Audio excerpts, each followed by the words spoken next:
എല്ലാവർക്കും ഒരു ഹായ് പറഞ്ഞുകൊണ്ട് തന്നെ എൻ്റെ അടുത്ത വീഡിയോ ഇവിടെ സ്റ്റാർട്ട് ചെയ്യുകയാണ്. ഇന്ന് പറമ്പിൽ കപ്പ പറിക്കുന്ന ദിവസമായിരുന്നു.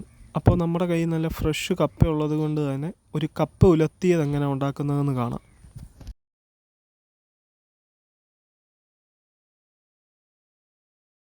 അപ്പോൾ ആദ്യം തന്നെ നമുക്ക് കപ്പ വൃത്തിയാക്കിയിട്ട് ബാക്കി പരിപാടികൾ നോക്കാം. ഒരു മീഡിയം വലിപ്പത്തിൽ കപ്പ കൊത്തിയെടുത്ത് 2-3 തവണ കഴുകി ആവശ്യത്തിന് വെള്ളവും ഉപ്പും ചേർത്ത് തിളപ്പിക്കാൻ വെക്കുക. ഈ കപ്പ തിളച്ച് വരുന്ന നേരത്ത് നമുക്ക് അതിനാവശ്യമായിട്ടുള്ള അരപ്പ് റെഡിയാക്കി എടുക്കാം.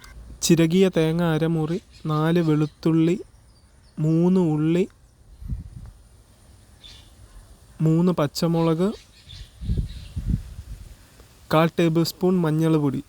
ഇവയെല്ലാം ഒരു മിക്സി ജാറിലിട്ട് അല്പം വെള്ളവും കൂടി ഒഴിച്ച് ഒന്ന് ചതച്ചെടുക്കാം. വേവിച്ച് മാറ്റി വെച്ച കപ്പയിലേക്ക് അരച്ച് വെച്ചിരിക്കുന്ന അരപ്പും കൂടെ ചേർത്ത് അല്പം വെള്ളവും കൂടെ ഒഴിച്ച് അത് ഒന്നും കൂടെ തിളപ്പിക്കാൻ വേണ്ടി വെക്കുക. തിളച്ച് ആവി വന്നു കഴിയുമ്പോഴേക്കും നന്നായി മിക്സ് ചെയ്ത് കൊടുക്കുക. മിക്സ് ചെയ്ത് നല്ല ഡ്രൈ ആക്കി എടുക്കണം. അക്കൂടെ തന്നെ ആവശ്യത്തിന് ഉപ്പും ചേർത്ത് കൊടുത്ത് ഇളക്കി യോജിപ്പിക്കുക. അടുത്തതായിട്ട് നമുക്കിതിന് താളിപ്പ് റെഡിയാക്കി എടുക്കാം. അതിനായി വെളിച്ചെണ്ണ ഒഴിച്ച് കടുക് നന്നായി പൊട്ടി വരുമ്പോഴേക്കും ചുമന്നുള്ളി, വറ്റൽമുളക്, കറിവേപ്പില എന്നിവ ചേർത്ത് നന്നായി മൂപ്പിച്ചെടുക്കുക.